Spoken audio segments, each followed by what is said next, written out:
Yo, Yeah. What's up, what's up, brother? everybody? How you doing? Doing pretty good. Got a lot of positive Star Wars news to talk about today, so that's going to be fun. And then a little bit of stuff that y'all might find negative, but that I think could be positive.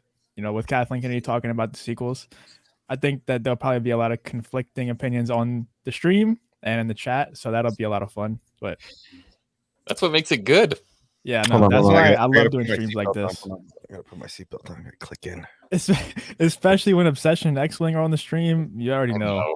We're just like brothers that bicker at each other nonstop. I love it. What's up, Steven? How you doing, man? What's up, everybody in the chat? The Jinx, Sandman. What's up, Sandman? What's up, everybody? But yeah, we could just get straight into it. Let me pull up the tweet real quick about what Kathleen Kennedy said. The tweeter. Lock up Kathleen Kennedy. Oh man, let's go, dude. That's what I like to hear. Let me pull this up real quick. He's gonna pull up the tweeter. I'm interested. I think you've probably seen it already, but pretty much this is her first time breaking her silence ever since she's been re-signed. And she said, talking about the sequel trilogy characters, certainly those are not characters we're going to forget. Conversations are going on with the creative team as well. And then this article was from the Direct, and I think it has a longer quote. Wait, what? I heard this 2 weeks ago. Well, this was today. No, I heard this. I heard this exact subject of conversation 2 weeks ago. I heard. Yeah, it's been a rumor going around that we saw. Well, or allegedly. Yeah, this has been rumored recently, like heavily rumored. So to hear her say this is just kind of confirmation that they're probably gonna go ahead and go forward with the sequel trilogy characters. Oh, it's not. It's not probably. It's happening. Yeah. Did you hear any of this alleged supposed stuff with the documents that may or not be floating around? I heard what you told me. That's it. Yeah. I don't know what I can say about them, so you can go ahead and explain it. Well, there may have possibly been documents. Justin is Lost exclusive right here. We can neither confirm nor deny the existence of any documents released from anybody at any point about any of this subject, and I refer you to the National Defense Coordinator to talk about anything further. I'm gonna do this like OJ. Had I seen those documents, this is what I would have said about them. So basically, a request was sent out for I think it was 100 writers for a certain script that needed to be written. There were some requirements for the scripts, and that included seeing a continuation of Ben Solo, not Kylo Ren, Ben Solo, being brought back to life. And the trilogy would focus on Ben Solo. And of course, if he's there, Rey's there. So how do y'all feel about that, though? I know how I feel, but how do y'all feel? I love it because it's going to make your guys' head explode. I'm so tired of being negative, dude. I love it. I love it because it makes it, because everybody, retcon. What did I tell you guys for almost a year? They're not retconning nothing. Nothing. They're not stopping. They're not world between worlds. They're not Wonder Twins uniting, superpower, time travel. It's not happening. It is kind of a Wonder Twins uniting thing, though. It's called the dyad. That's what I'm saying, but it's not time travel, right? Like it's not gonna happen. So, like I said a long time ago, strap in, kiddies. Put your helmets on. It's gonna get bumpy, and they're gonna give us content whether you guys like it or not. They're gonna continue down this line, and hopefully with the guidance of Dave Filoni, they can make some sense out of the story group. They can give us stories that maybe have a little more us in them because he's working alongside George Lucas, and George Lucas is going to be having these conversations with the story group because he is still around. Honestly, I'm not too negative about this news because Kylo was my favorite character by far. And what mainly ruined the sequels for me was the Rise of Skywalker because of where that character in particular went. So if they kind of reverse that, then that's really good in my opinion. And I would love to see his story be told in the future. When it comes to the other characters, I could honestly care less. I don't really care about Rey. I don't really care about Finn. And that's, it's nothing personal to those actors or anything. It's just simply how they're written in the story. I think they're both great actors, but what you just said about Filoni possibly helping out, I honestly think that could be the case, because if you would It have is asked me the a few case. weeks ago, I would have said it's not, He's because of what executive, he said about the High Republic and stuff. but he's executive in charge of story, right? What Like do you Well, say all, about the Republic? all there's roads lead multiple to him. there's multiple of his same position though. There's multiple people in his same Yeah, but position. he's at the top. He's at the tippy top. Everybody's got a boss, right? Everybody in the hierarchy's got a boss, and Kathleen's got her bosses. The board of directors. Board of directors have their bosses, stockholders. Dave is at the tippy top of the story group. So Dave probably only answers to Kathleen and the board as far as story is concerned. He probably only has to explain things to them. And then even then, I don't think he's got to explain anything because he's proven himself. So I kind of feel like, yeah, there's a bunch of story groups because you need them. You need a High Republic room. You need a sequel room. You need an animation room because they're going to probably do more animation stuff. So there's different story groups, but Dave, all roads lead to Dave's office. Dave is the funnel. Dave is the catalyst for what comes. I just don't think that could possibly be the case for every single project. If he's going to be, Why not? you Feige know, did it. Feige had the master board in his room. Feige had the Feige's not ultimate directing control. and Doesn't and matter. writing.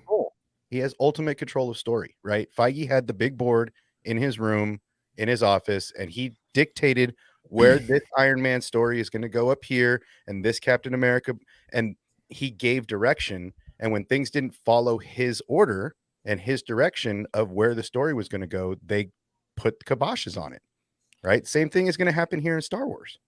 But the same thing's not happening because Dave Filoni is writing, and he's probably going to direct an episode or so of Ahsoka. So how could he possibly be in charge of all of this stuff? So what? He's already not in charge of the High Republic. He said that publicly in an interview. He's like, yeah, they're separate from us. We're not doing anything, collabing with them at all. So he's not overseeing everything.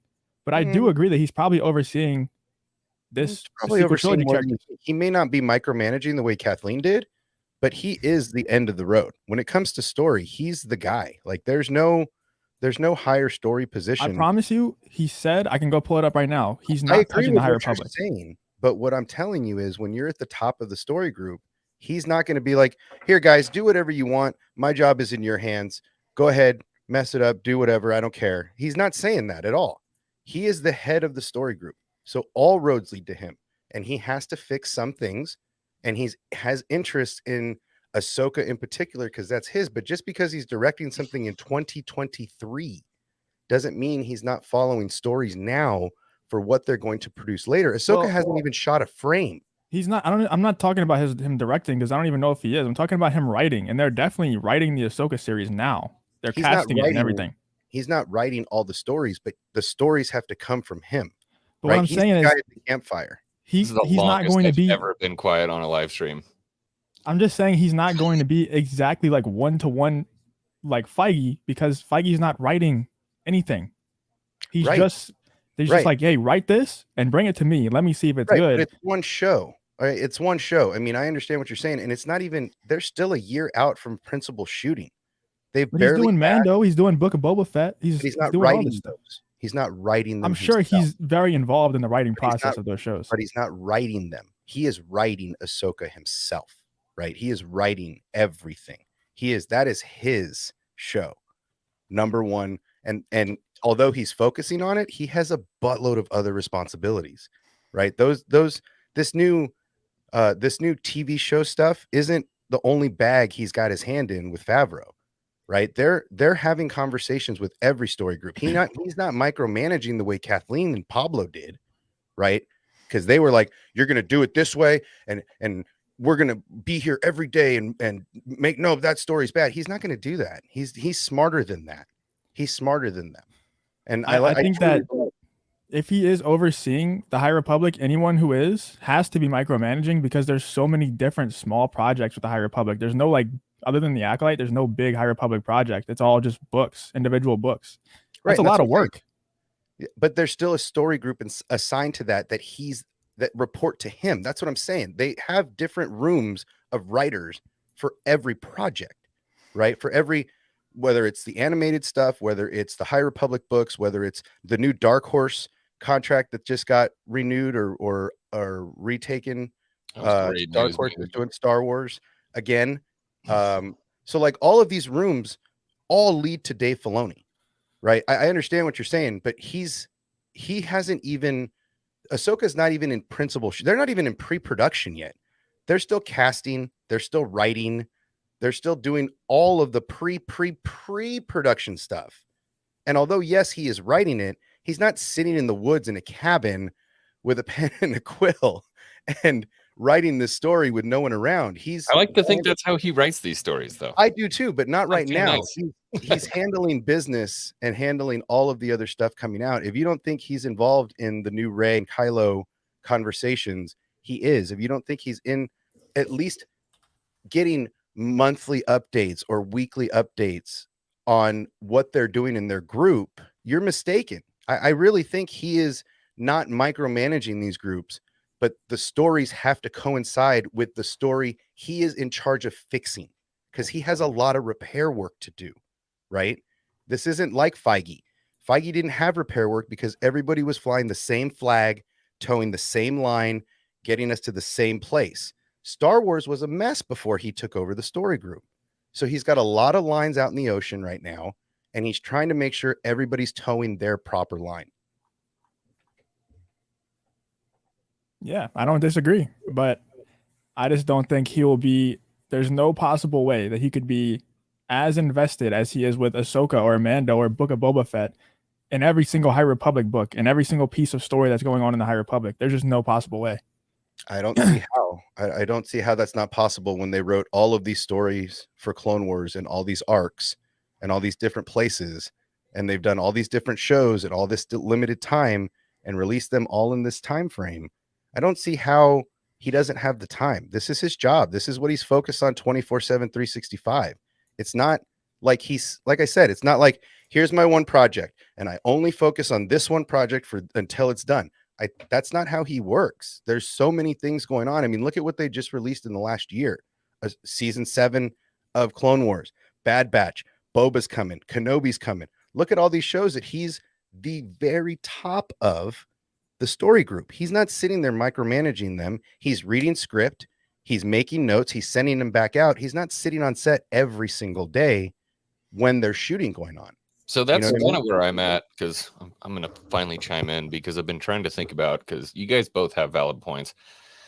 I'm almost of the school of thought that Filoni might be just kind of looking at it and being like, it is what it is.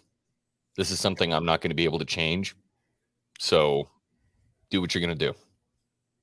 And I'm not saying that he's not making alterations, right? I'm not saying they're not handing him stuff and he's like, no, this doesn't work. This doesn't work. Especially if it comes into stuff that's coming, right? Like Old Republic's on another timeline. He's probably giving them more rope than the people that are doing Mando, the people that are doing he's focused Boba. on the future more than the things that are failing in the present, is my thought. I kind of agree.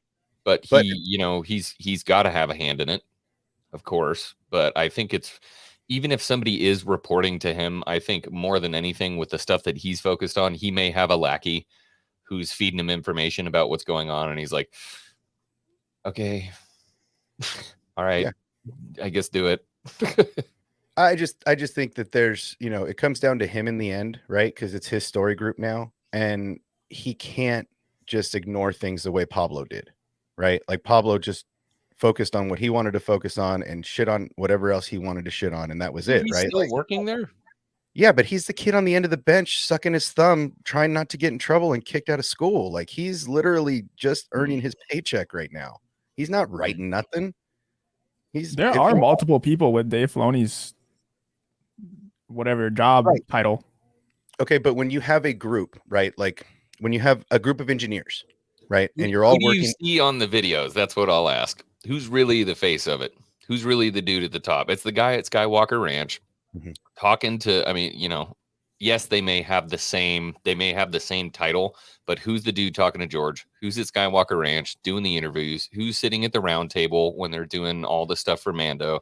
It's Dave. It's always been Dave. There's a lot of VPs in companies, right? There's a lot of vice presidents. Just because you're all vice presidents doesn't mean one is above the other. But when it comes to this kind of group, there is one head of story, and that's what they solidified last year, is that Dave is head of story. He is the end. The buck stops with him, and if it Yeah, goes what's back, up, Chief? it's still on him. You know what I mean? So I think he is looking at. He may not be able to make large alterations, but he's still definitely involved, and they're still reporting to him.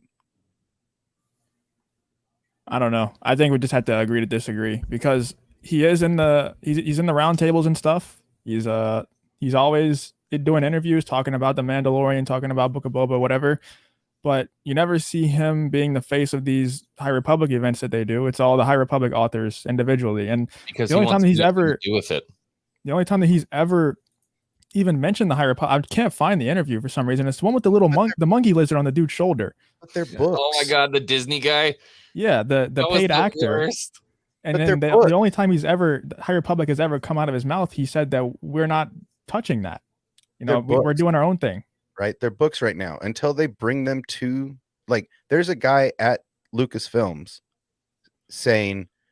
handing out scripts or handing out ideas to these different writers, right? These writers are contracted through Lucasfilms, and yes, Dave Filoni, they're going to bring those things to movies eventually. They're going to do more than them with just books. So they have to have somebody in the story group that knows what's going on there if they're planning to bring them in eventually, right? Like any of these stories, if they want to do anything other than books, they have to adapt them. I think they took this interview down, dude. I don't believe it's out there. We never even answered the initial question, dude. The initial question never got answered. What was the initial question? How are we feeling about Ben Solo getting his own trilogy? Oh, yeah. I'm kind of happy about it. Go ahead, X-Wing. Go ahead. Light it up. You know, it's not my channel, so I'm not going to go ham. Dude, I don't give a shit. Dude. Okay. If you really want, like, my honest opinion, of course, they could probably make a really good movie with Ben Solo. And if I had, like, one favorite moment in the entire sequel trilogy, it's when we got Ben back. Maybe it's just because I love Adam Driver and I think he's a great actor. Yeah, it's a thing. If they were going to pick one aspect of the sequel trilogy to focus on, the only good thing was Ben Solo to me. I wasn't even that big of a fan of Kylo Ren. Thought his lightsaber was whack. What? Yeah, wasn't a big fan. Wasn't a fan. His lightsaber is weird as hell. Think about it. You didn't like how they came up with the crossguard? Because, like, we saw crossguards in Rebels at the on Malachor. Do you know what else they did with lightsabers? They made them helicopters that you could fly on. My point being is, did you read any of the? Have you read any of the stuff? It's an unstable crystal and it needs exhaust vents on the side. Because he cracked it and broke it. Like that for me is a pretty decent. I can get behind that. Yeah, and it's like it signifies how unstable he is with the dark side and stuff. Yeah, you crack your crystal, and you're like, oh well, what do I got to do? Okay, I got to fix it. I got to build around it. Here's the deal. I didn't like it. That's all I'm saying. I found the interview. Wasn't a fan. For me, I didn't like it. That's my deal. Yeah, well, you're wrong. So. Secondly,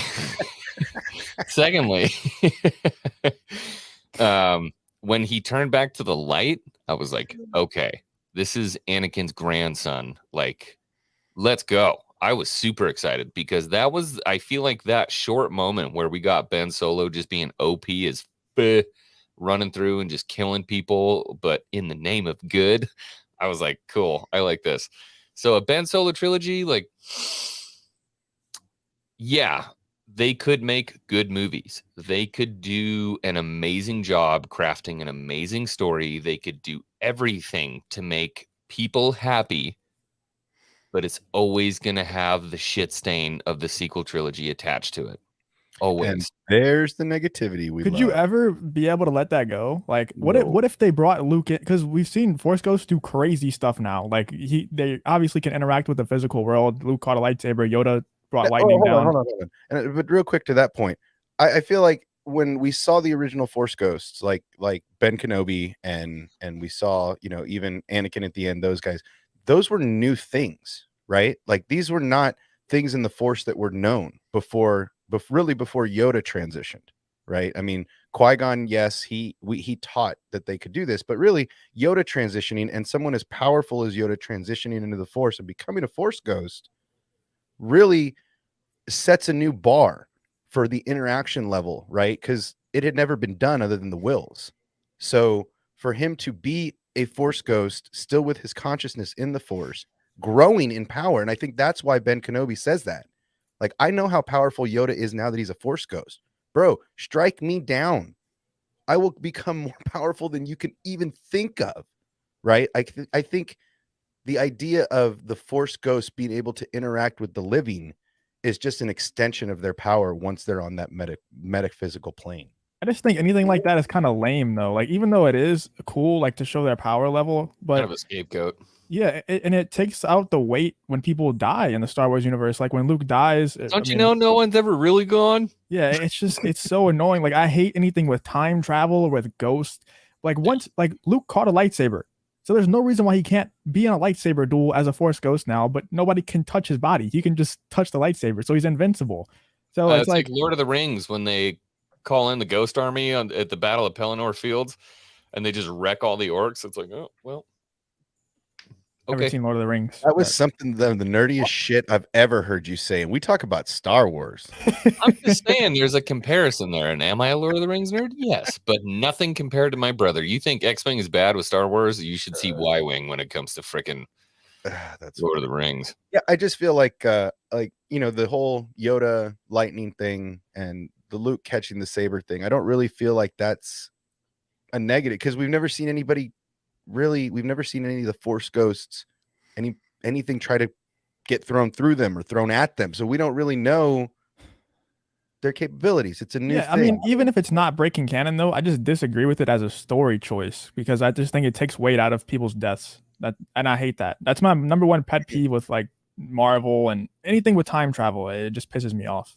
Well, no one's ever really gone unless you see them get a lightsaber stuck through them. Well, it would have been a really cool moment. What do you mean unless? Han literally got a lightsaber through his freaking belly and then he showed up and like, what are you talking about? He's not even Force sensitive and you just pop back in. I feel like that's a memory, dude. I feel like that even not a memory. I feel like that's almost like a dream sequence for Ben Solo. Like that's like it's almost something happening. It's like Harry Potter in the train station with Dumbledore, right? It's that kind of. He was dead. Right, it's that kind of moment. So is Dumbledore. Dumbledore was dead. He didn't really say anything different either. He kind of just recited his lines from The Force Awakens. So it didn't even feel like he was really there. It didn't feel like he was interacting with Kylo. If he had a blue aura around him, would it have been more acceptable? No, I think it would have been way worse. Yeah, because then he would have been a Force ghost, and that would have made absolutely zero sense. Well, Mace Windu caught him in the last 5 seconds that he was dying and taught him how to use the Force, and then also taught him how to make a Force. Yeah. Well, I mean, you guys buy it for Anakin. Oh, a Force ghost taught Anakin how to transition into a Force ghost in 5 seconds before his breath ran out, but that's okay. Yeah, like one of the most powerful Force users in the effing galaxy. No big deal, right? And his is that canon? Like, did he actually teach him? It was like after he died, right? It was like purgatory. No, it was like it was right before. It was like the 5 seconds that he was dying. Obi-Wan's like, bro, you got to do this really quick. Accept the invite. That's dumb, dude. That's dumb. They should have just said that he learned how to do it, but he had to transition to the light side to do it. Accept the link. Click the link, bro. You got to do it or you're going to die forever. Oh my god. Yeah, he's like, yeah, I'm backstage. That's awesome. No. Yeah, I'm backstage. I'm waiting for you, bro. Yeah, I've never seen Lord of the Rings. I know. It's good, man. It's good, and I hear they're doing more right now. I hear they're doing some. Amazon's going to do a show. I'm super worried about it. It's going to be. It should be awesome, man. I mean, I don't know. Did y'all see the Wheel of Time or whatever it's called that they just did? I haven't seen it yet. What is that? I don't know how to describe it, but it looks cool. I don't know the source material, and one of my friends told me that we're not gonna talk about that. Whatever. Let me bring up this interview to prove all the haters wrong. We'll be right back. Oh no, God, I gotta watch this guy. I haven't seen this in so long. This guy is so friggin' cringy. It makes my dude. teeth Come hurt. on. All right, wait. I think I forgot to share audio again. Oh, this is so bad, bro. All right. Try to ignore the cringiness of the guy with the monkey lizard on his shoulder. Camera here. And Bub. Yes, and Bub, my pet monkey lizard. Not a pet. You're a pet. Anyway, I've really been enjoying the new High Republic era literature. And my question is there a chance that that era will be explored further through live action or animated series? You know, I can't really say for sure, but I know one thing is that we divided Star Wars up into these big eras. And so it's nice to give a lot of creative people their own space to tell stories in. And so the writers in the High Republic era are doing a wonderful job at that. And, you know, we all keep an eye on what each other's doing. So you never know. I mean, it's a big galaxy and it's ever expanding. And we have one more question. We cannot. Bro, he literally just neo dodged that, like the end of the Matrix. Like Exactly, he's dude. like, Exactly. That's what I'm saying. It says, yeah, we're giving them space to do their own thing, but everybody's still keeping tabs on it. It's just exactly what we're saying. We're saying the same you didn't say thing. everybody's keeping tabs on each other, bro. What are you No, I talking- said that they're reporting to him. I say all those other story groups are reporting to him. All the other eras. Let me get in here. I just Are heard Dave Filoni say he doesn't give a shit about the High Republic. That's what I not heard. what I heard. See, that's what I'm saying. That's what's wrong with media. It's based on interpretation. It's how you view the content that's given to you, right? And I heard we're giving them space, like every other era. We're giving everybody space, but everybody's keeping tabs on everybody. What do you tell a girl when you're kind of like done dating her, but you don't want to break it off super fast? You're like, I just think, you know, let's have our own We space. should be in our separate eras, but keep an eye on each other. You do this over here. I'm going to do this. It's Over here. different It doesn't mean that we're broken up. We're all part of this big universe. It's always growing. It's you different know, when you're the head of a department and you say that. Like you said, he dodged it like the Matrix because he can't say anything like, yeah, I'm involved. He didn't say, I'm not involved. Fuck those guys. Those guys are on their own. He didn't say that. He You said, can't. yeah, he did. He said That That that. was the closest thing that he possibly could. Yeah, that was as corporate speak You for guys- I have nothing to do with that. Please don't you attach me guys to it are as so possible. filled with negativity. I love being the positive voice on this subject because I'm usually negative Nancy on this, and everybody's like, oh, you're so negative and toxic. Whatever. This is funny for me because this is, to me, I read that as we're keeping tabs. We're looking in. We're looking in. We're not blindly abandoning them. Right? Like that's kind of how I read that. That doesn't And- sound positive. That's like, yeah, I mean, they're there, so we'll check in. Like, 'Cause we that doesn't have to. sound I like just- positive to me. I feel like that's the exact opposite of what Kathleen Kennedy did. You guys complain because Kathleen Kennedy is a producer and she got made to this position and she micromanaged and ruined your Star Wars, right? This guy comes in and says, all right, everybody, so instead of just, saying, screw it, we're in one big room, we chop this stuff into eras. We got your High Republic era, we put over here. We got your post-sequel stuff we're putting over here. And then John and I, we're going to put this other stuff that's current and we're going to put it on this shelf right in front of us because that's what we're working on right now. That's what I heard is we chopped it up so everybody can go do their thing without everybody else needing to be in the way of each other. Just keep reaching. Yeah. You say that, but I Reach keep being right. a little You keep saying I'm reaching, but when I'm almost reaching, there. I'm right. And I'm going to be right again. Like, I love when you have to eat humble pie. It's so much fun for me because I love being right. And I'm Okay. going to be Okay, right. look, here. I'm down for some humble pie. When that day comes, I will. I I can't will wait, put dude. some vanilla ice cream on that shit. No, you got to Just eat that stuff raw. just a No, little bit of no, whipped no cream, sprinkles. No, maybe no a slice chocolate. of cheddar cheese on top No, of it. no, I will no. eat that humble pie. You're going to eat it by itself. Yeah, I feel like that's a executive vice president doing the right thing and saying the right thing. Why does he keep inviting us on? He's head creative director, okay? Not executive vice president. He's executive in charge of story. He's one of multiple executives. Executive creative director, isn't that his official Yes. title? Yeah, but there's a Executive creative bunch of director. people with that title. Right. And they report to him. Why That's would what the it- people with the same title report to him? That doesn't make any Because sense. he's head of story. It How doesn't matter do you if- know? Where is that? Where is that listed? They announced that. That's what his promotion was all about. Taking Steven's over comment. Pablo's job, taking over the whole story group. That's why they gave it to him. Because I'll he's give the you only one that- $100 if you send me that. that He's article. the only one that has vision. He's the only one that knows what's going on with You Star don't have Wars. $100, Justin. What are you You're talking right. I'll give you about? What are you talking $10. about? I'll give you $10 if you send me that article. And that Even- went down real quick. Stephen Hold on, hold on. Stephen hit it $1. perfectly. Look at that comment. We have no idea what's going on. Right. But I know the structure of television. That's one thing I do know is the structure of television and production companies. I've only been working with them for 20 years almost. Right. I get how the structure works. And when you have a creative director who was specifically appointed by the person on top and said, this is the guy.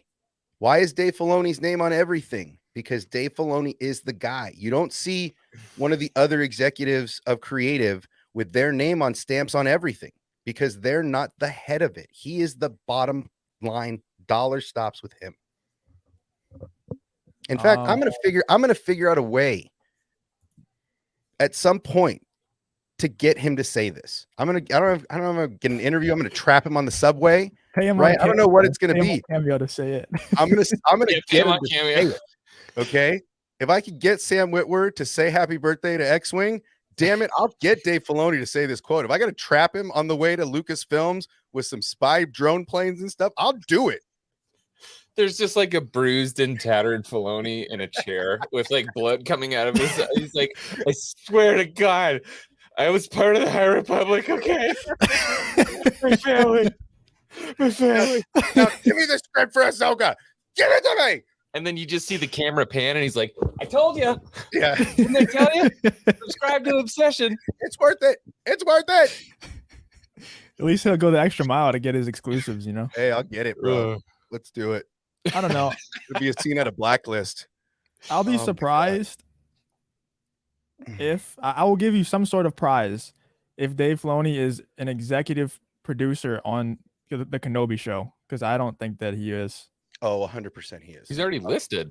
100%. Well, at Hold on. least on IMDb. I don't know. He's not. I'm looking at it right now. No? The only But- thing, the only okay, but credits hold that he on, has. Hold on. For IMDb, let's be honest. It has Ryan Johnson on directing the next Star Wars stuff also. So let's be real. Like, Yeah, it's not always not right. accurate. It's like Wikipedia for production. It's not really accurate. You know what I noticed, Justin?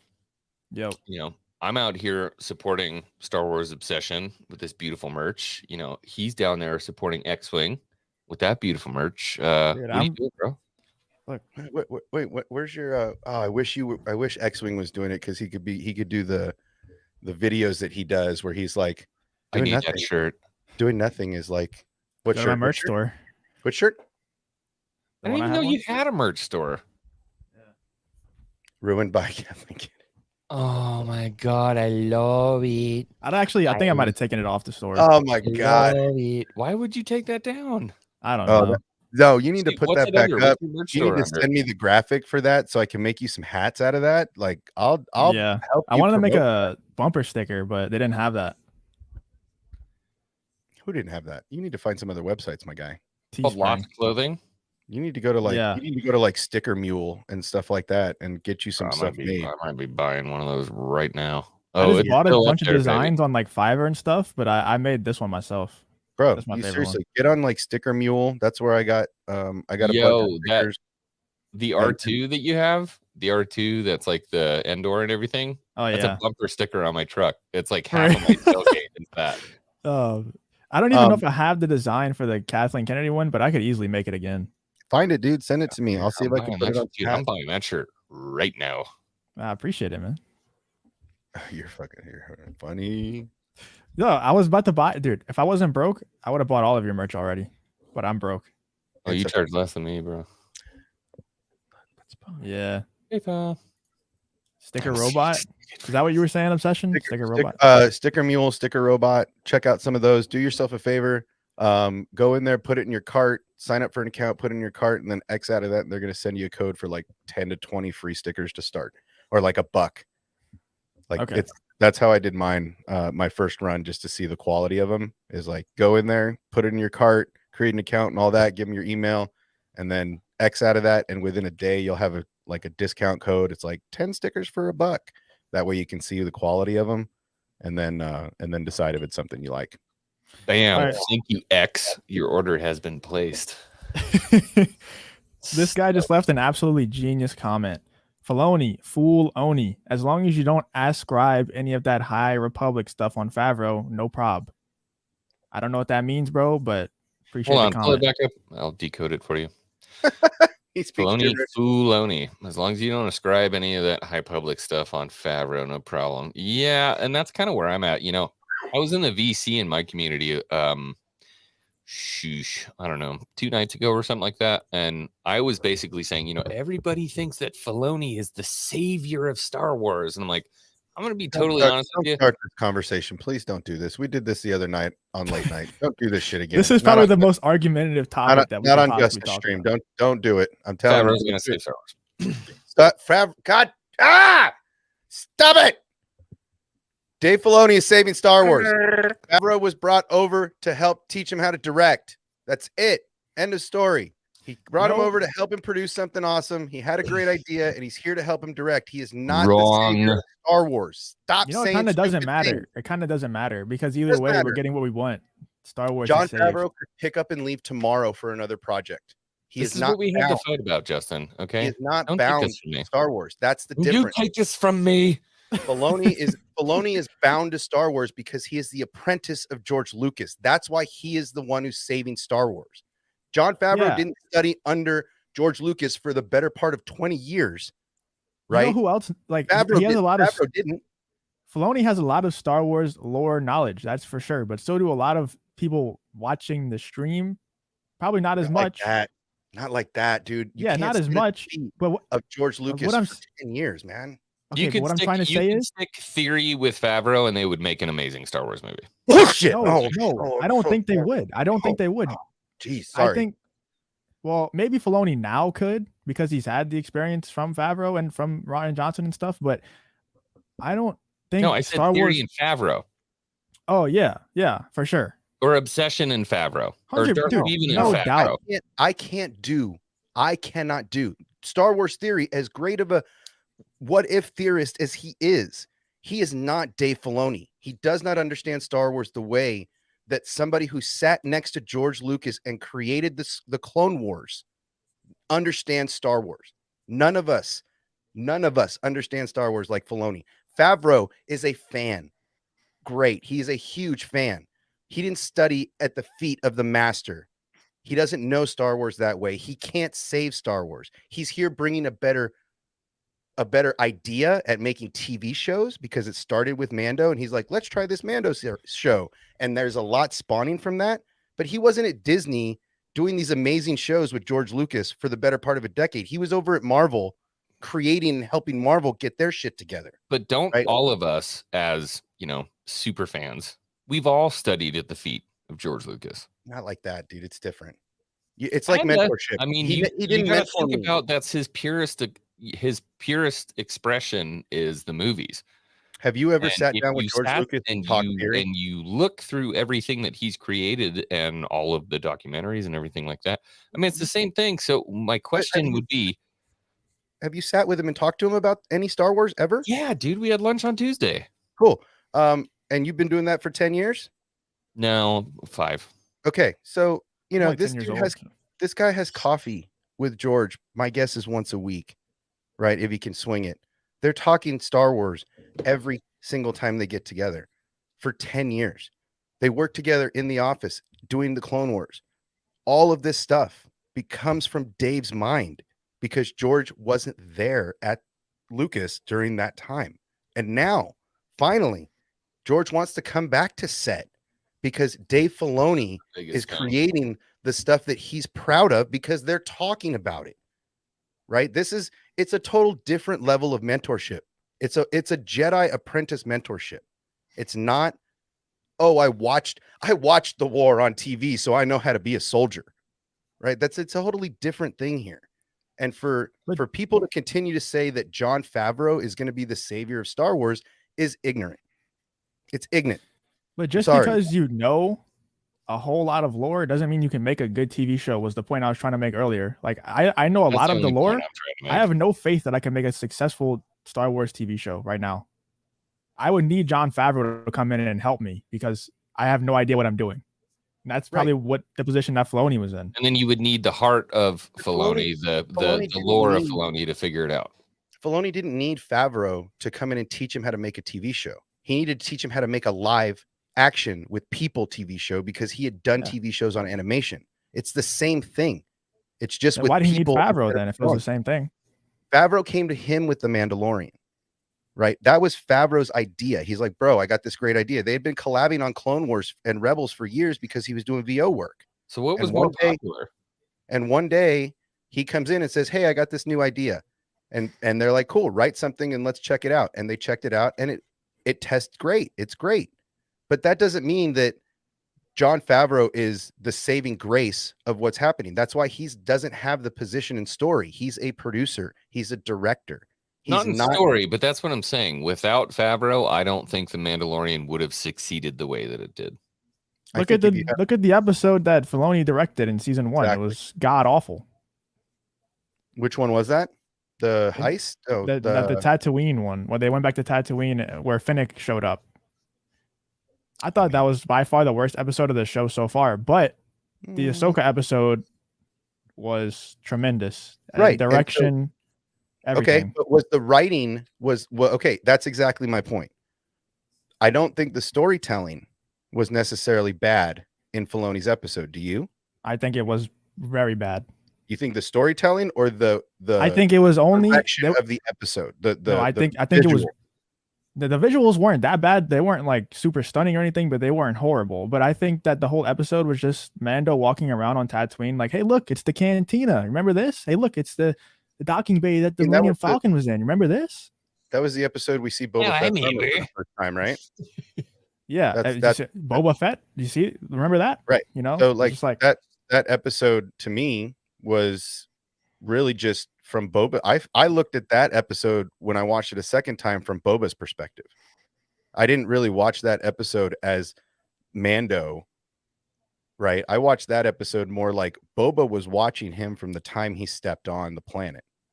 And I watched that more like Boba Fett watching the actions. And then at the end, you see him walking away, still watching Din Djarin, right? Like for me, I watched it in a different way. Once I saw Boba, I was like, oh, I got to watch this again because this felt like a view of Boba watching the whole thing and then going, I think it's time to take my armor back. There's another Mandalorian strutting around, like a real Mandalorian. So I just feel like I thought it was bad because, and then the actor, the fake Han Solo guy, the other guy that Mando was with, he was so bad, dude. He was such a bad actor. He was trying so hard to be somebody who he's just not cut out to be. Cobb Vanth? You talking about? No, Cobb? I'm talking about season 1. I'm talking about, what was it, episode 4 or 5? Oh, you're talking about when they were going after Fennec. Oh. Yeah, the other bounty hunter, the wannabe bounty hunter. He was trying to be Han Solo, and it was just not working. I mean, it was a hunting episode. I enjoyed the hunt. I thought it was just fun. I don't know, man. I know that I just have weird opinions when it comes to The Mandalorian, and there's just certain episodes that just set me off, and that was one of them. For that me, bounty hunter, if I was walking around Tatooine and I saw that guy open his mouth, I would crack his jaw.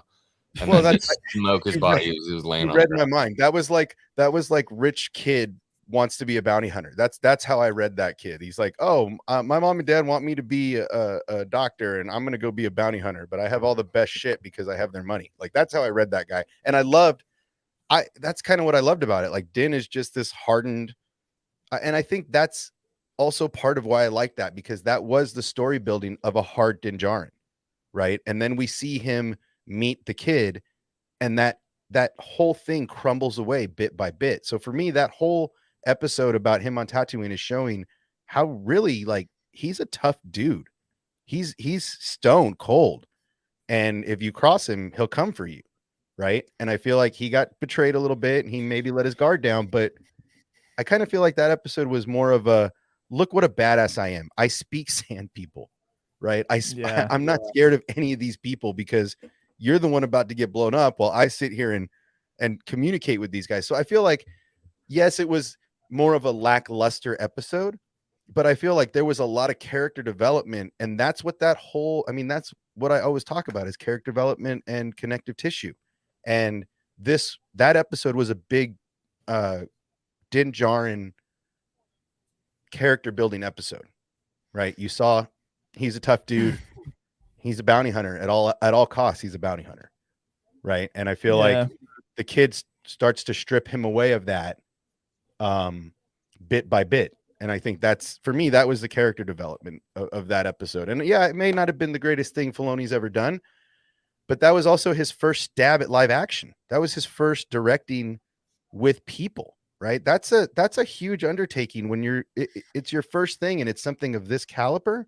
Yeah, you're a great story, you're a great writer, you're a great animator, but to be a director on set with hair and makeup and timing and not having everything be perfect because it's not on a stencil in front of you, you know, I feel like he did okay considering it was his first go at it. And you saw what he learned from it in his Ahsoka episode.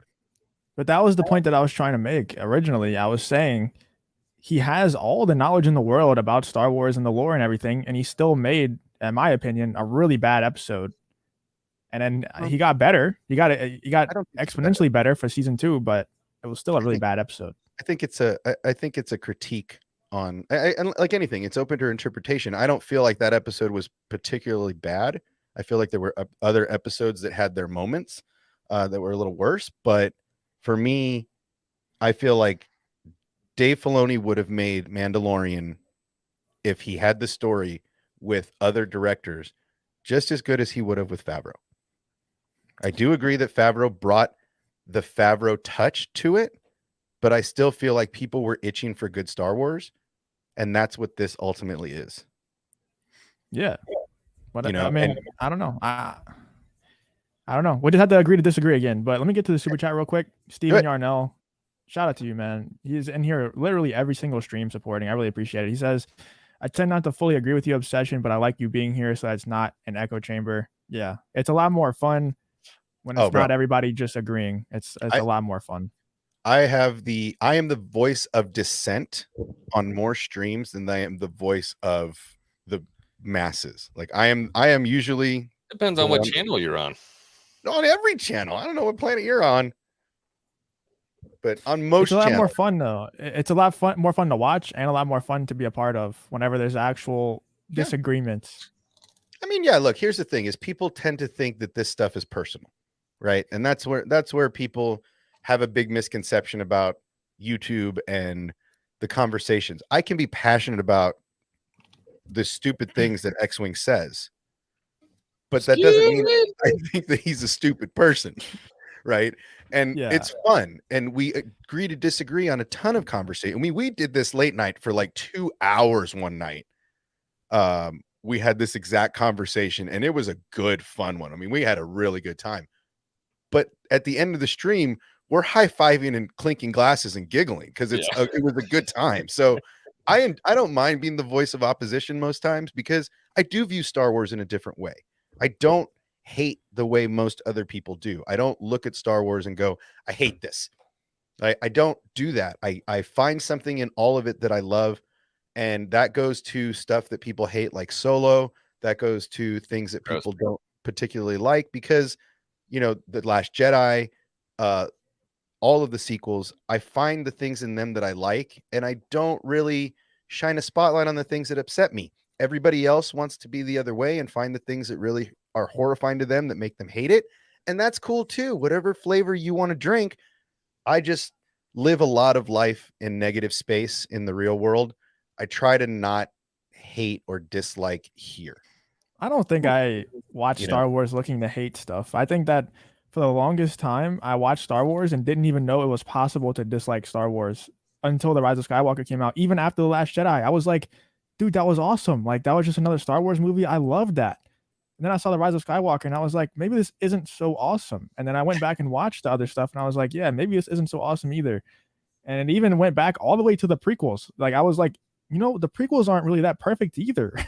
How dare you? How dare you? Dude, the prequels are still my Star Wars, and I'll forever defend them, regardless. Is proceeding as I have foreseen.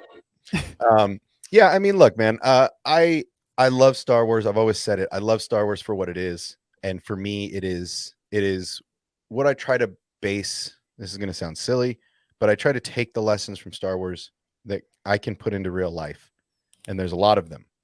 And even in something as simple as, the passing of a pet, right? As silly as it seems, I try to take lessons from Star Wars to help me deal with the things in real life, right?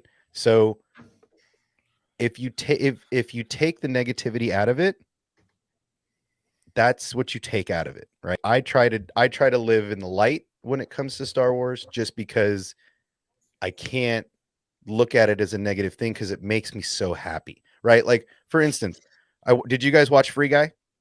Yeah, dude, when Oh he I lit that haven't seen it. lightsaber up. Okay, so Oh! they're in this huge fight and he's pulling out all these nostalgic items and he pulls out Cap's shield and you see all these things in the trailer, right? And I don't want to spoil it for you if you haven't seen it, even though X-Wing just did. But at one point, he busts out a lightsaber, right? And you see Free Guy, Anakin's. right? And you just see Anakin's? Anakin's, yeah, and you just see the saber power up, right? The blue beam, and everybody's like, because they're watching a game within a game, and everybody's like, "Is that a lightsaber? Is that a lightsaber?" And every fan who's watching the movie is like, "Holy shit, that's a lightsaber!" Right? Because I lost my goddamn mind. Oh, When- dude, I was laying in bed with Mrs. X-Wing and we were watching it, and it's like that meme with Leonardo DiCaprio where he's like, Yeah. he points at it like, Yeah. it's Anakin's. Yeah, it literally, I lost my mind, and I was like, "Holy crap, that's Anakin's lightsaber!" Right? And it was, but that's what Star Wars does for me, and that's the feeling I like to keep. I don't want to take the negativity out of this stuff that I don't like. I'd rather not poke holes in something that makes me happy. And so for me, you're always going to hear me try to be the one boosting Star Wars, not shitting on it ever.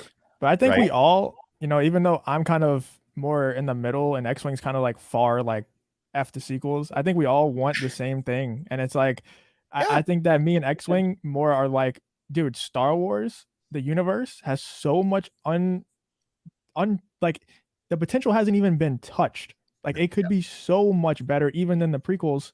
Yeah. And I mean, you could even say it could be better than the originals just simply because of the technology we have now. Like imagine if the sequels were as good as the originals with the new technology we have. That's what could happen in the future. So we have to be able to say that the sequels aren't reaching that potential, and they should in the future try to reach that potential.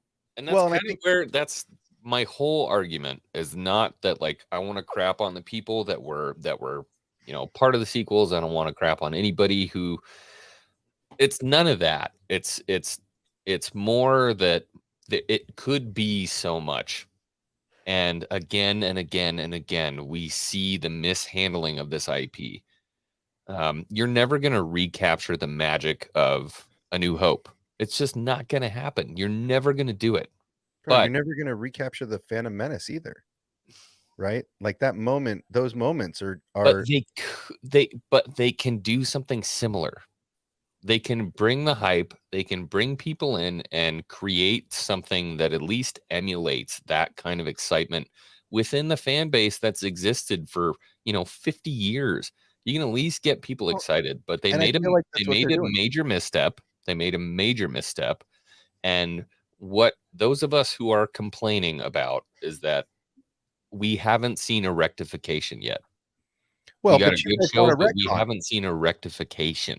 But you guys want a retcon. That's the difference. No, I don't. No, I'm so I past don't. retcon, dude. Like the people that are upset about the sequels are like retcon.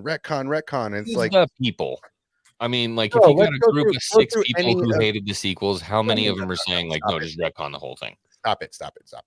I don't want that at You all. called Just for for the record. retcons in the past also, and you may have Sure. changed your tune, but that's what I'm saying. There's a lot of people that call for it and that want it, and that have in the past, whether past, present, or future. I'm just saying, there's people calling for retcons that are not happy with the way that Star Wars went in the sequels, and I get it, but I feel like they're doing damage control now. They're already giving you damage control. All of this stuff that we're getting has already been said in. We know this because I cannot confirm nor deny the existence of any information sent to me by anybody in I any didn't metaverse. see- But, there was no, yeah. but for me, those stories aren't going away. And it seems like everything will connect. And that's what I've been saying. The connective tissue that Dave and John are giving us now is going Here's the to people that you were referring to, X-Wing. Thank you, toxic masculinity. Here, I'm going to give you. See, this is the problem. I get around people like that, and I'm like, yeah, you're right, man. Yeah, retcon those shit ass sequels.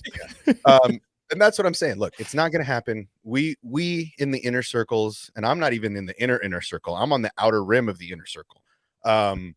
We've kind of got a little bit of insight as to the direction that we believe, and that's why I think that they brought in these writers, and I think that's why we're going to see the sequel trilogy stories start to pan out, and scripts and leaks and all that stuff we're going to get eventually. But we all know in this little inner circle that they're going to continue doing what they're doing, and all roads are going to lead to The Force Awakens. So strap in, put your life vests on, because the waves are going to get rocky.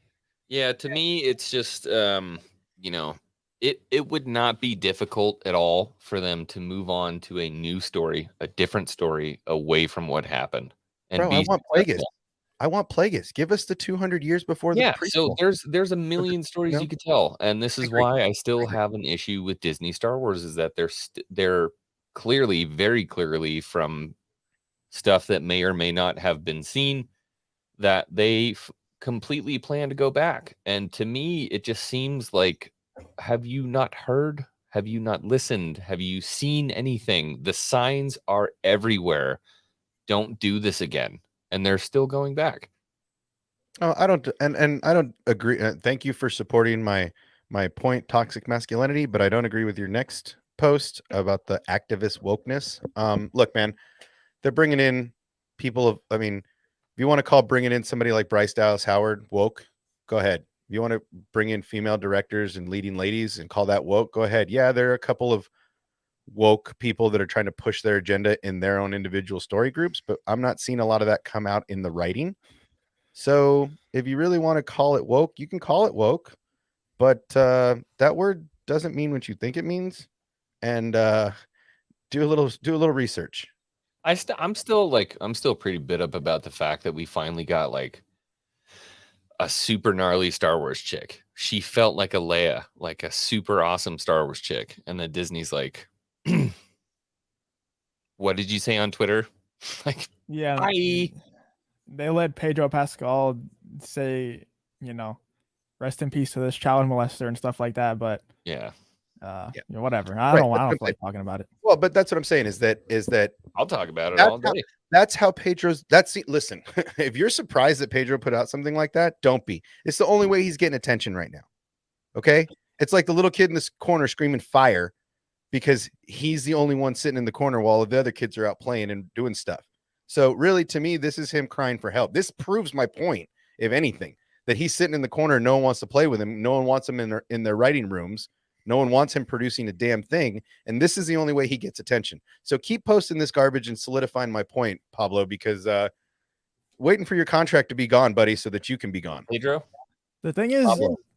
they want, I don't know. I don't think that will ever be, unless the pendulum does swing back the other way, like people are saying. I don't see it coming anytime soon, but I don't think that those tweets will ever be a detriment to his career. Like, I think that's encouraged in Hollywood to say stuff like that. Of course, it fits.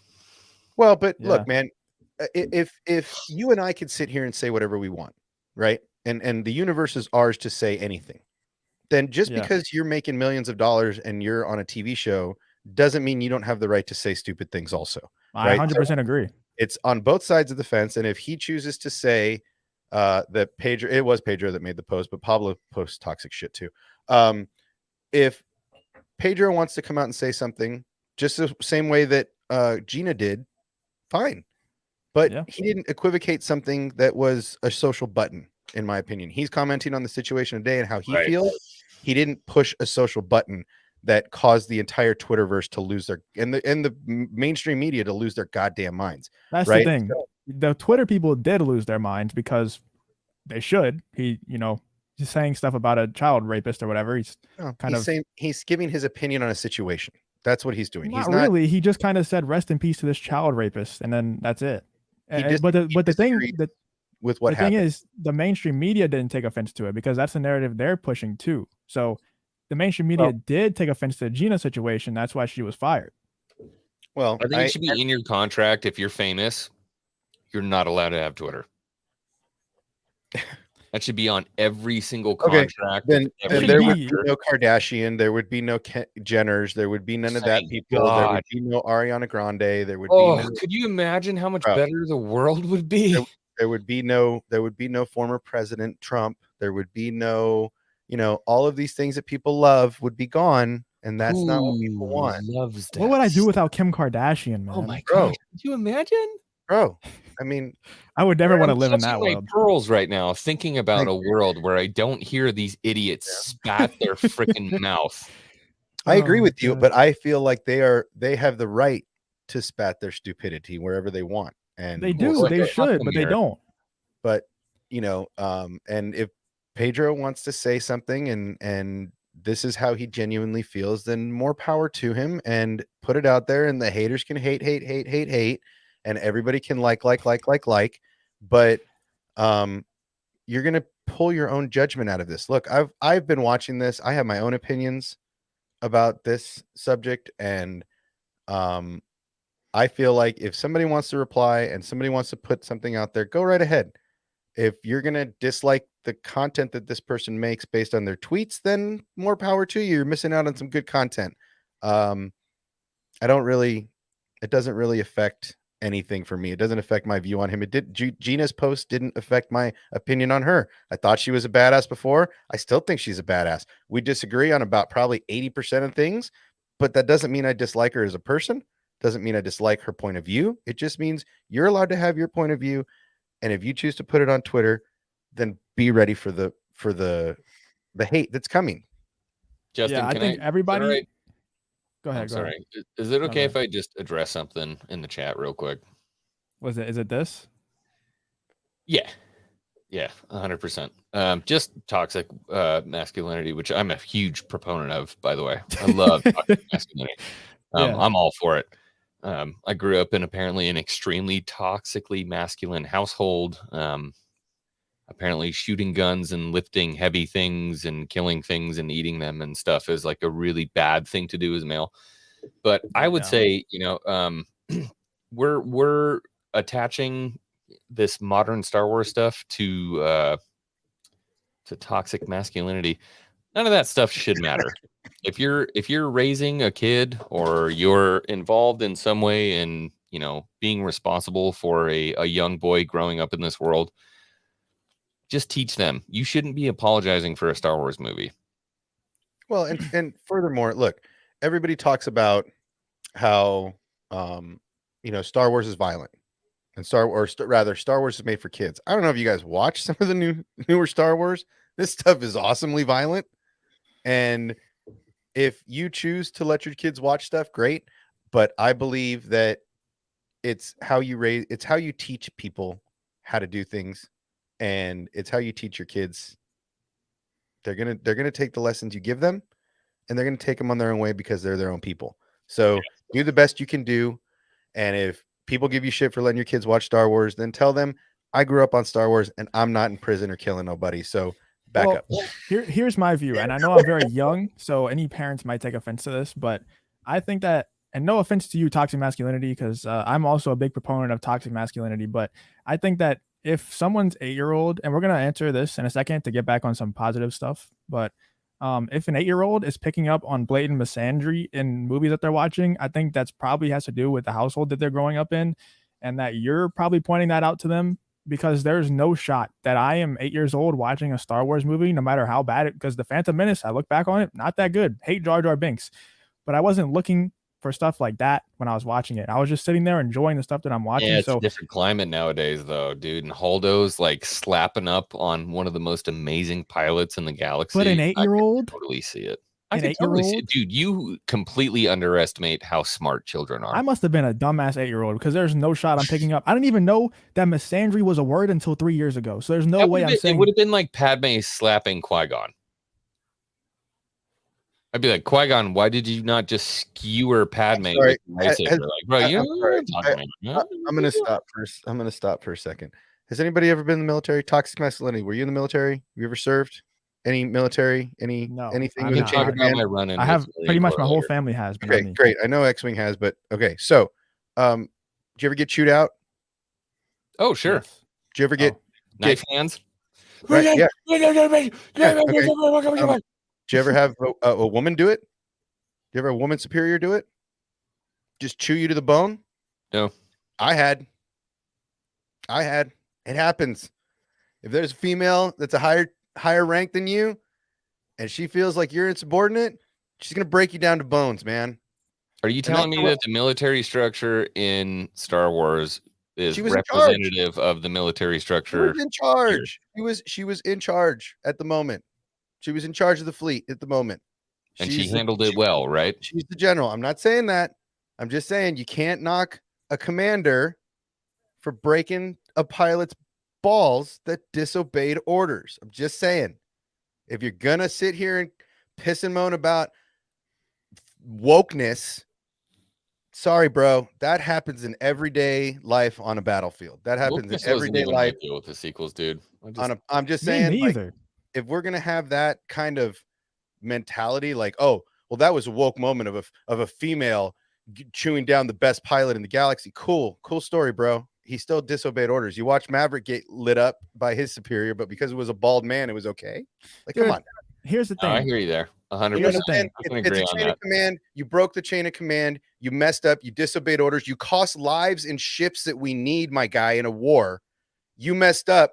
I'm gonna break you down to bones. I can tell you why it was an issue. It was a snarky, overbearing, purple-haired female. I get it. That's the whole reason why, because totally that get it. totally relates back But to. if it had been a man, nobody'd have said shit. If it had been If a it was purple-haired clean, if it had been like, a purple-haired man waxed chest man with like an open skin V-neck, tight- yeah, it would have been an issue. with a skin tight rebel suit on and Total purple issue. flared hair, no one Yeah. would have said shit. It'd have been a man, noticed that Wrong. Poe Dameron deserved it. But it was a woman. Bullshit. That, come on. If it had been Leia, would anybody have complained? No, because Leia's a badass woman. We don't know Holdo's story. We don't know. I wasn't there. Well, you just proved that it's not just because it's a woman. Then. No, but I'm saying it's because these people saw this woman doing it instead of this woman, right? Like that's just as bad as it. I mean, come on. Leia is like war hardened. She's been in wars and led. That's what I'm saying. You can't sit here and go, well, this woman can do it and this woman can't. I'll tell you what. Why don't I'm not going to chew you out. It's a Hold war. on, everybody. Hold on. Let's take a chill pill. Let's grab Darth Arlena and see what she has to say about it. We're talking about somebody that was in Iraq in Helmand province when it was and I bet she lit up some young punk at some point and broke him down to boots. I have no doubt. Wrong. Wait, I'm confused. So just because Leia can chew out Poe, that means every single woman can chew out Poe, and we can't say anything? Anybody in a chain of command higher than him, and Holdo was in charge of the fleet at the time. She has the right as the superior officer, man, woman, alien, or whatever, to treat everyone like shit. To break that pilot who cost manpower, lives, and hardened ammunition in a war they're already losing, to chew him down to bare bolts, absolutely warranted. 1000%. All right. Well, I think I'm gonna grab somebody. I don't think that. Well, my main problem with that was not the wokeness, but it's hard for me to defend it. I think that if that moment would exist in a vacuum, that's totally different. But when you live in a world where Disney's also making Infinity War and Endgame, and they have blatant like woman power moments and putting down men moments, it's like you just look for it at that point. You're like, and every time it's even close to it, where the Holdo situation could be argued either way. You don't really know if it's wokeness or not. But since we have stuff like Infinity War moments and Endgame moments, it's like it's probably that. It's probably pushing an agenda. Look, man. If this was a superhero movie, right, where everybody's a superhero, not a war in space that literally you're fighting one empire against a rebellion, and I feel like I didn't see a misogynistic scene. I didn't see a feminist chewing out a masculine pilot. I saw a pilot that disobeyed orders, cost an entire bombing squadron, and the lives in there, and the superior officer. That's a Hell, different conversation. That's exactly what I'm saying. Leia and Poe is very different than Holdo and Poe. But that would be like, hold on, real quick. That would be like somebody coming in, the same thing, okay? Let's say that Luke Skywalker was the main protagonist of episode 9. Then randomly some dark side force user comes in that we've never seen before, just comes in, and because the movie tells us he's more powerful than Luke, he just kills Luke with one lightsaber swipe. But because he's more powerful, because they told us he was, we can't say anything about it because he's more powerful. It's the same thing. It's different. It's a chain of command thing. Because he's well dressed and his hair is a different color. It has nothing to do with the power level. It has nothing to do with it's a chain of command. You sign up for these things. You sign up to whether the Empire does the same thing, right? You see Phasma chewing out everybody, right? It's the same thing, but because she's got a helmet on and because they're stormtroopers, it doesn't matter. But this one character chews out everybody's favorite pilot. And all of a sudden, it felt shoehorned. It's like a huge thing, you know. That's what I'm saying. The loss, because if she was set up in the OT like Leia, that'd be totally different. But she just came into this movie and randomly had control over the whole rebellion or resistance. Well, but we don't know. Yeah, like that they lost a bunch of all shit the time too, though. Like be devil's advocate, that stuff happens all the time. Where? In the military. Anywhere in the military. This is Star Wars. But look, they lost a bunch of shit. There's a story being told. Can you shoot me the invite link in the private chat? I want to hear our They sent, look, the difference is that it's a military thing, right? All of these space battles are military things, right? There's a hierarchy, there's a chain of command, right? The Imperial officers have their ranks on their buttons with different colors and different suits and all that fun shit. And then the rebellion, it's pretty much a crapshoot because nobody knows who's who because it's a rebellion, right? And everybody's working in different cells. At this point, they lost a lot of ships, right? Like it's running from the First Order. They lost a bunch of ships. People died. And a lot of the senior officers were dead. Leia's in a coma. She's a superior officer. This is the last superior officer. She's the highest ranking person left, right? Who do you look to at the end of the day? If you're in a foxhole, didn't exist before the movie. Like it's not, they don't have to follow the laws of reality because this is Star Wars. But it's still a hierarchy. You can't just have a random rogue pilot saying, oh, I'm taking this and I'm doing this when there's a master plan. And Leia exactly solidified exactly what Holdo was doing, because at the end of the movie, Poe doesn't understand what they're doing, but the senior command does. And they're getting in lifeboats to get away so they can fight another day, right? And that was the plan. But this young, cocky pilot doesn't know the plan, doesn't see the bigger picture. He just sees wanting to pull triggers and blow shit up in his X-Wing, right? That's toxic masculinity. Toxic masculinity. Let's go. But the senior command knew the plan. They knew we were running out of options. They knew we didn't have this left. They knew they weren't going to see us on these blips. So let's get in the lifeboat so we can fight another day. Okay, so the only thing I would say is that you're making it like reality military decisions.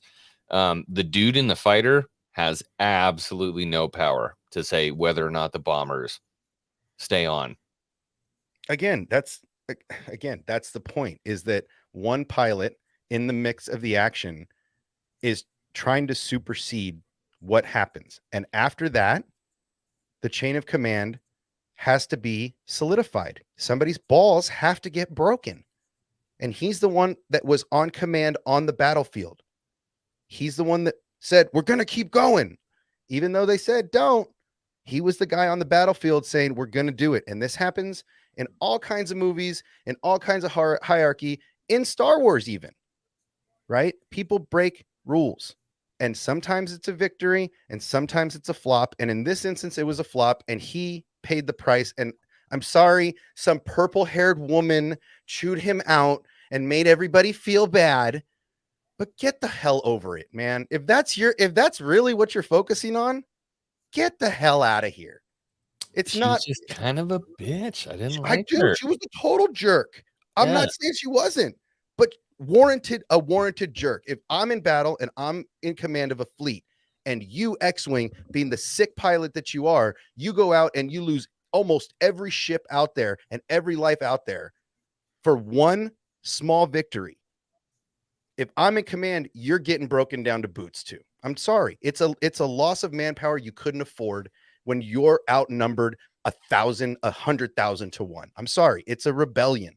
And That's the whole point of this. there is one thing I will say. It had no place in the movie, but toxic masculinity brings up a good point. If I was in an X-Wing ripping towards a giant Star Destroyer, I would totally make a Yo Mama joke.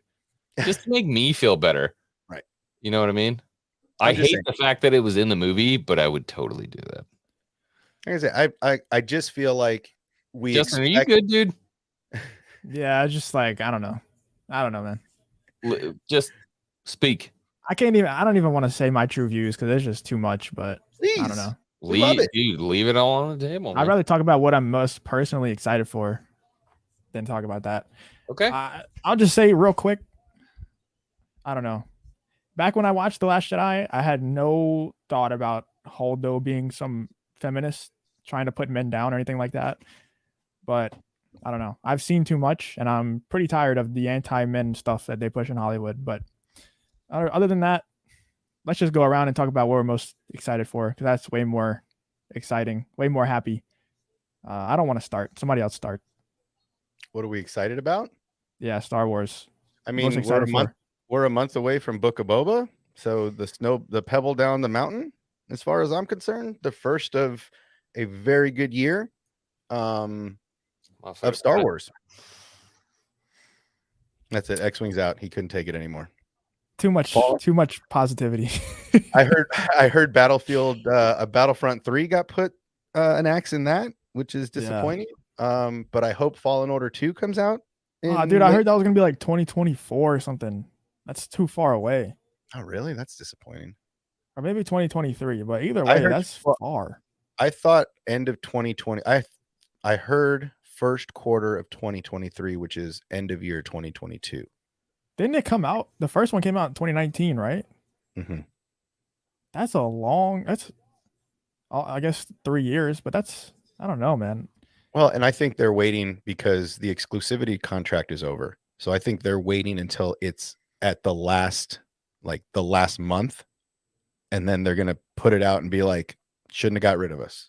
And I think that's going to be their farewell to Star Wars as far as making games for them.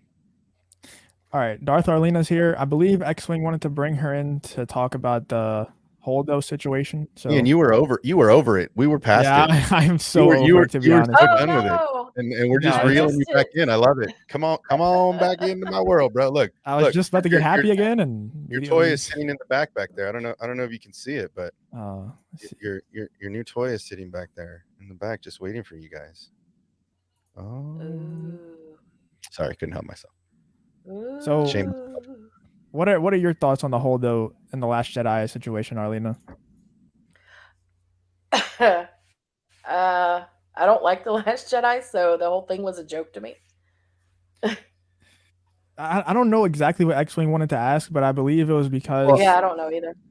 Well, because, okay, so, and I'm just guessing here, but I'm guessing he wanted you to come in because you're a former service member, and you have been in the shit, and we were having a conversation about chain of command, and we were having a conversation about Holdo breaking a pilot's down to bootstraps, basically tearing him down after the battle of what did they call that? I don't know what it, but the Deadless battle. No, right? that's not why she tore him down. Leia tore Poe down after the beginning of The Last Jedi. Totally makes sense. 100%. Yeah, that you're demoted. Yeah, totally makes sense. And then she comes it was in the way and said, that she treated him demoted? towards the end of the movie, where she wouldn't let him know anything about the plan, nothing else, and then how she spoke to him. I'm just interested to hear, Arlena, what were your thoughts on that? You know,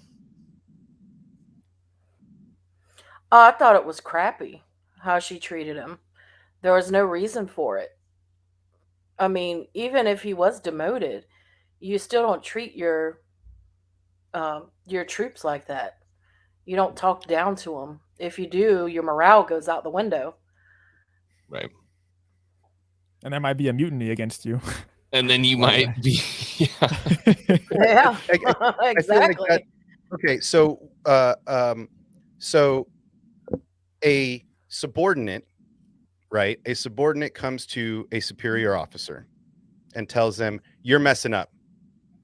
End of story. You're messing up. I don't know you. I don't know where you came from." And let's say your commander or the person in charge, Leia, is in a coma, out of duty. She can't be in charge. But the next person, the next highest ranking person, takes charge. And a subordinate comes in and says, "I don't know you. I don't give a shit about rank. I'm not doing what you say." How does that go off? Is my question. Well, if you were if you were in a combat situation, it wouldn't go off too well. However, you still don't talk down to your troops. You don't talk to them Agreed. like they're pieces of crap. Agreed. And you know, But let's I say just let's don't say like this that let's movie say this anyway. this So I agree. I'm I biased totally towards it agree. anyway. Were But all I'm- of your NCOs well-dressed, purple-haired girls in Hellman? Where you're let's say this, where you're it doesn't matter. You go back to this, they're aliens, superior officers, they're guys with their come on, let's step away from the appearance of the person for a second. Okay. Let's stop being dicks about it. Let's stop putting our it's a purple-haired woman in the situation, and let's just make it. Let's judge them by the content of their character. How about let's just I'm judge not taking them. orders from a Yes. purple-haired woman. I'm just Let's letting that just be how known. about this? Let's make her Admiral Akbar. Okay. It's a trap. Okay. and Poe Dameron comes up to an Admiral Akbar and says, "You know what, you fish face? I don't know you. I've never known you. I'm not following your orders. We're taking it over." When Admiral Akbar has a plan to save everybody on the ship, because wait, you're in a battlefield situation. You're That's on the not run how from the he enemy, approached her, though. He asked her what was going on so he and could she inform said, people. "Weren't you just demoted for making bad decisions? You don't need to be here." Right. She Which is didn't say, actually hey, true. we have a plan. Something's going on. We just need to keep this quiet. Arlena, you served. Did you ever Mhm. order your superior officers to tell you what their plan was? No, because they told us what the plan was. Because in order Were there ever in order situations where to you were not achieve informed of mission a plan? accomplishment, Right, but were there ever times where you were not informed of a plan ahead of time? no. No, but they would Because shit in order on- to achieve mission accomplishment, you have to know what the plan My is to point being achieve is that that mission accomplishment. do the people in the command post always tell every detail to the soldier that's pulling the triggers what the plan is and what's happening every minute, bit by bit, especially when you're on the run? Yeah, dude, they literally run Right? like, Every single Yeah, you have to person know. pulling a trigger, from the commander of the fleet or of the unit, tells every person in the chain of command that they need to know every second what their plans are. No, as they're not every figuring them out? person in the chain of command. Okay. Not I mean, every person in the chain of and command. a person that just But got someone demoted, who is but a intricate person to that just got that plan demoted needs to for know. making bad battlefield decisions. He's still Would- their best pilot, though, regardless of demotion or not. I Yeah. agree, but you just made a tactical battlefield error that got you demoted, Mhm. and then And got your people fleet killed. and got people killed and lost a lot of bombers that they needed and people on those bombers. And then you come back and you get slapped in the face by your true commander, Leia, and she demotes you. And then you get, as a repercussion to your bad decisions, they end up bombing you and hurting that commander. And now the commander is on a bed in a coma. The next person in charge, is that person going to be told that they're shitty to their face in a battlefield situation? I just think that we take these things as, well, this isn't realistic. When factually, if you made that kind of mistake, would your commander want you in the room? I don't look at it as, is this realistic? It's more like, for me, it's like from a storytelling aspect, was his character set up to be Poe's superior, or have we been watching Poe just dominate and as a pilot for 2 movies. Literally 5 minutes before that moment, he was dominating as a pilot, doing really cool stuff. Right, but I feel like And all she had to do was tell him she had a plan. If she says, you know she what, did. I have a She plan. did. She said, "We have a plan. You're not involved. We'll figure it out." His plan was to attack. Her plan was to find a way to save the rest of the lives on the ship because they were under the clock. Why So- did she keep But it that's all secret from the people That's on all the she ship? had to say. Right, but like I said, I just feel like as somebody, look, I've messed up a lot. Right, I've messed up a lot, but I've never caused lives or damage. And I know that I got put out of certain informational to know onlys because you make mistakes. You have to earn trust, and when you make mistakes, you got to pay the penance. And this, to me, was a toxic masculine man throwing a temper tantrum. Right, that's what I saw. I saw pro damage. I did. Hell yeah, I did. Hell yeah, I did. What I did saw. So this would Go time. Go time. So this would be my question. We already know that he's the best pilot they got, right? Was he Ray's the still best in pilot charge? they got. She's the one who made Oh, it through fuck. down to Expo. You're gonna make me throw up. You're saying that What name. did he say? I hate her. I hate her That was so fun. much. I made Dustin smile. That was what I was But going for. this I was is- just looking at Dustin. Hey, Devil made Dog, rip But these this is sons my of bitches up. question. So we know he's the best pilot they got, right? As the best pilot, was he not, even though he got demoted, was he not still in charge of the pilots, the other pilots? I mean, at that point, That's the thing. We don't know what was even his position. He was commander, right? he got promoted to commander, and then they bumped him down to lieutenant, I think. Mm-hmm. Yeah, so I don't know. So like I said, I just feel like, to me, it seemed a little bit like we're not gonna, it seemed a little bit. There's a lot of anarchy going on that ship, and That wasn't while Leia was awake though, because I love that everything was known. masculinity is simping for Arlena right now. That's Love what it. I like. This is how we bond males and females. That's what I'm saying. I mean, You know what a good man is. if it would have been, the droid from Solo, no one would have had a problem. But a purple-haired woman just set everybody's radar off. I don't I think it think, has I don't anything know. to do with her being a purple head woman. The way she I treated think it has her to do with her subordinates. attitude. Well, I just feel like, and I get it. Look, I get it. But not every, I'm going to say this generously too. Not every person that has been in charge of during my military career did I see eye to eye with in no form or fashion. absolutely. But I never And told my he was in the superior. Air Force, by the way. But well, it's okay. I fixed the planes that helped save Marines, so that's okay. When the Marines got in trouble, they called my we A-10 fixed your to air rescue them. conditioners. So when We the all Marines fixed your air needed conditioners some in help, they called for my A-10s to come bail them out. So I think Marines like Air Force A-10 mechanics. But yeah, I mean, I feel like, look, I looked at that moment in Star Wars, and I didn't see a purple-haired woman. I saw a commander handling business with a troop that didn't want to hear the orders and didn't want to know, wanted to fight, wanted to strike back. And that's not where it always has to be. And sometimes there's a chess game involved in war. And sometimes the pawns don't see what the kings and queens are doing. And that's where I saw that scene. I didn't see any toxic masculinity.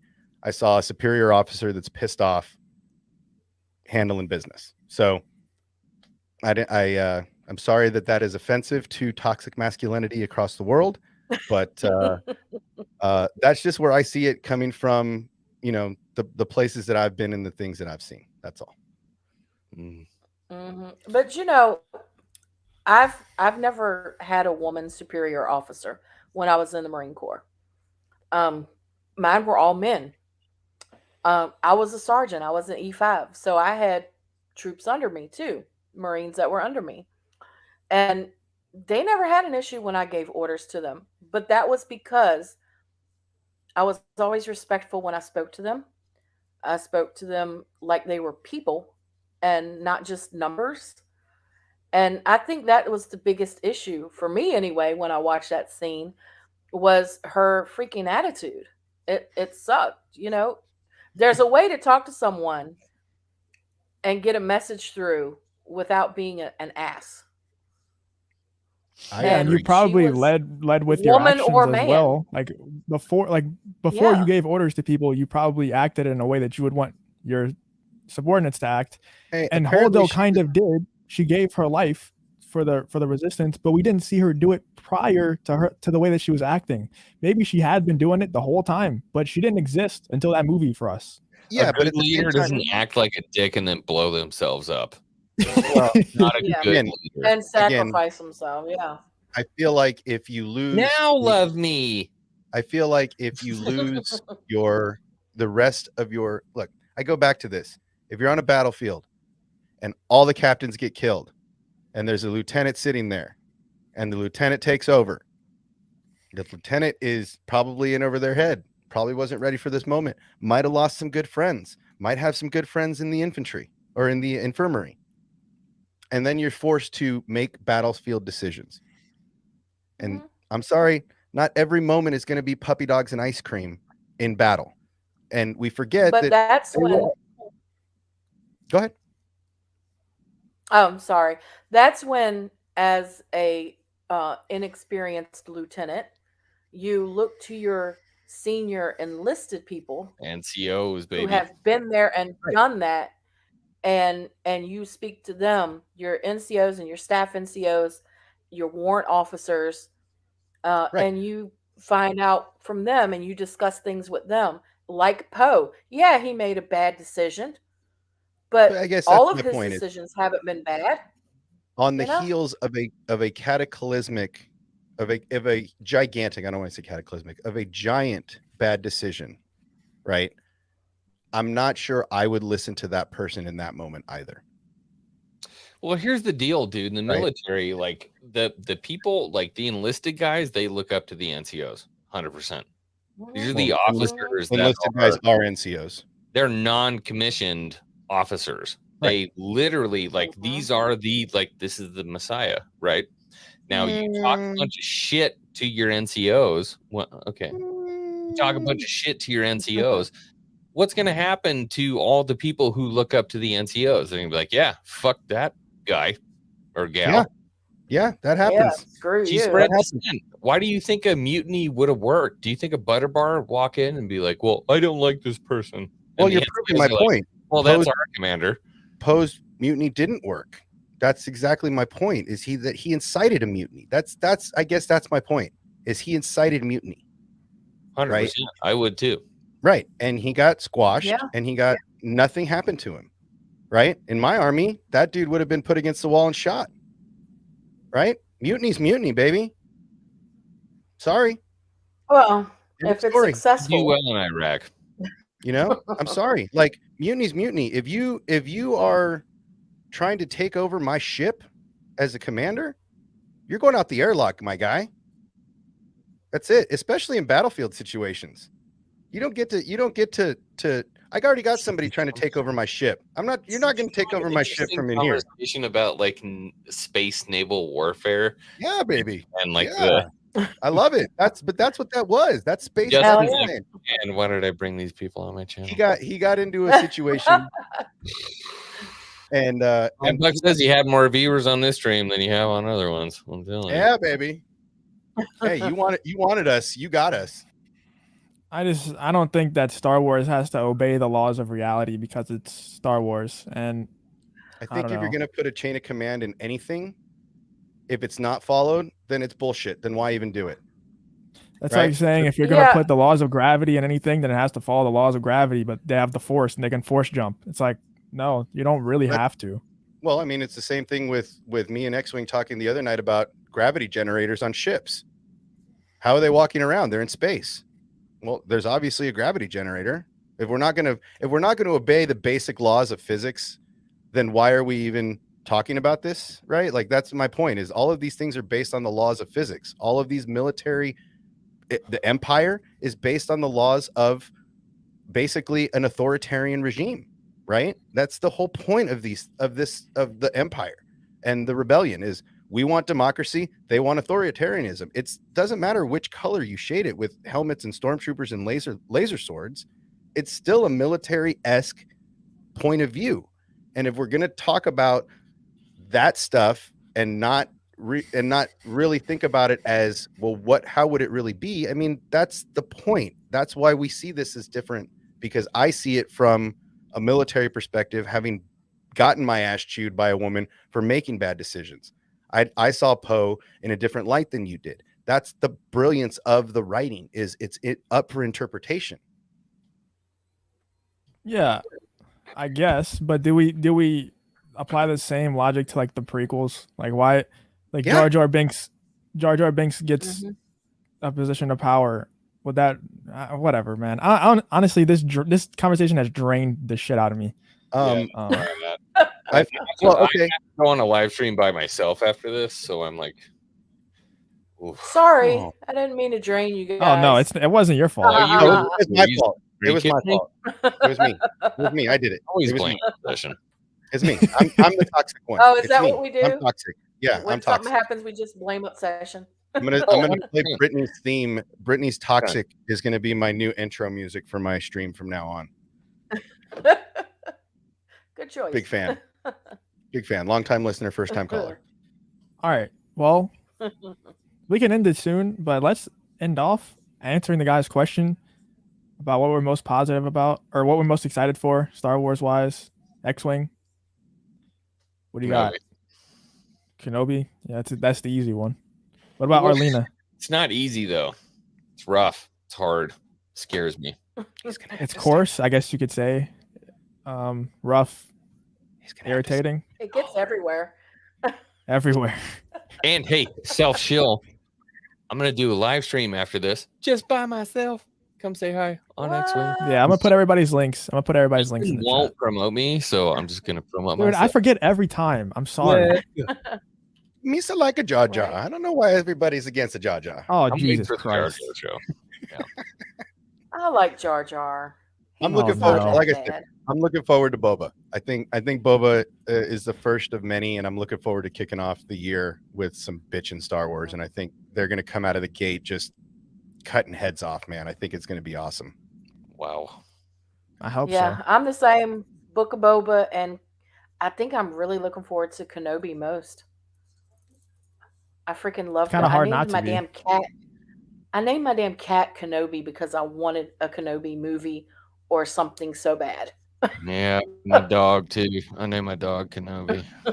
It's going to be a good year of Star Wars. We're going to have a lot of good stuff to talk about. We can. I feel like once Book of Boba starts, everybody will have something else to talk about, and everyone will have new stuff coming to talk about. So the sequel trilogy and the sequel trilogy conversations we can put on the shelf for a little bit, because we'll have some new stuff, some new news, some new stuff to talk about. And I feel like they're just going to fill our year with show after show after show. Let's be real. The sequel stuff's never going away. No, but I feel like we can shelve it always for a little hope. bit.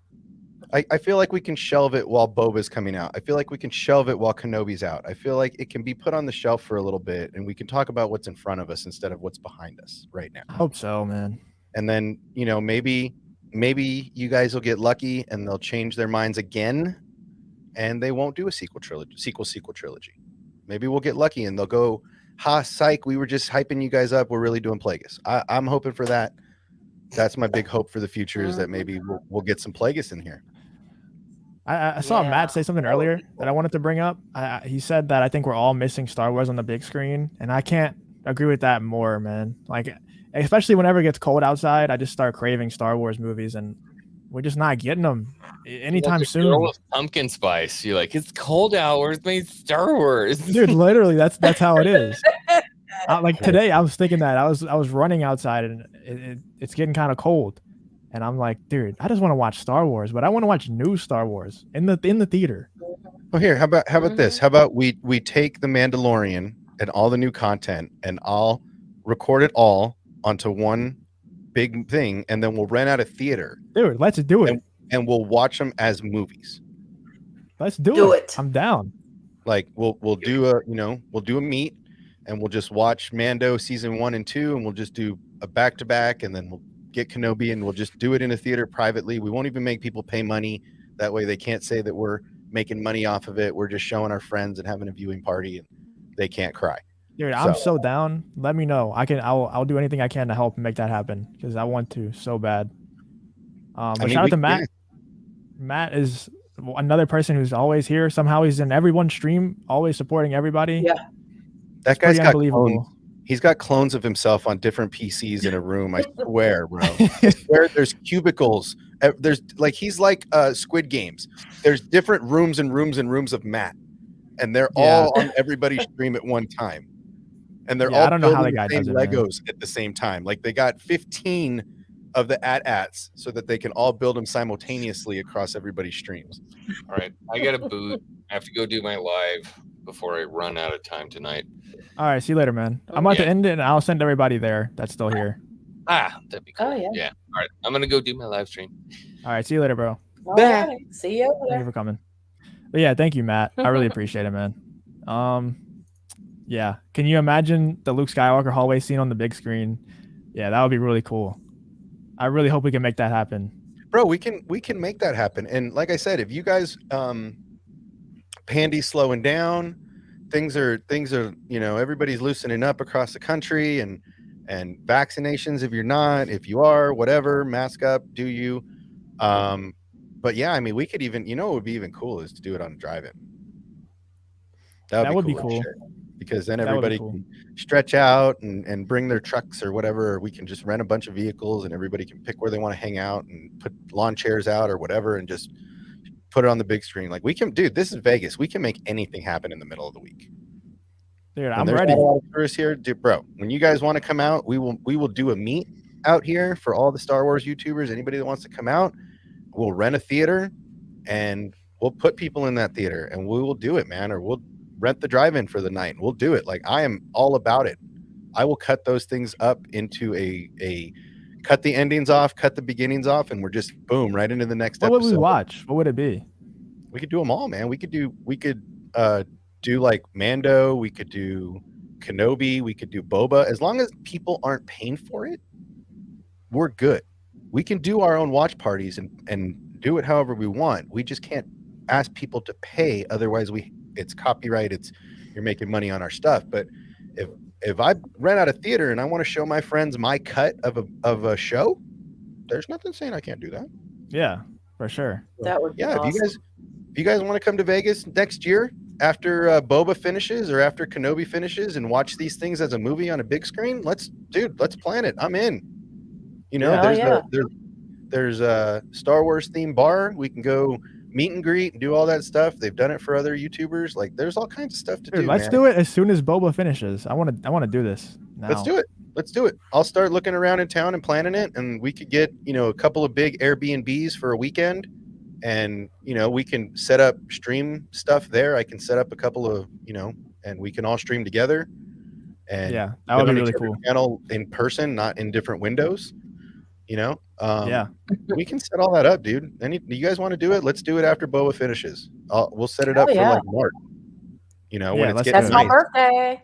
Hey, that's it then. So we'll have to figure out when the EBN Nashville one is, and maybe we'll either get in front of that or write the coattails of that. But I think that's in May, like right? summer that's somewhere. in May, right? It's April 29th through May 1st.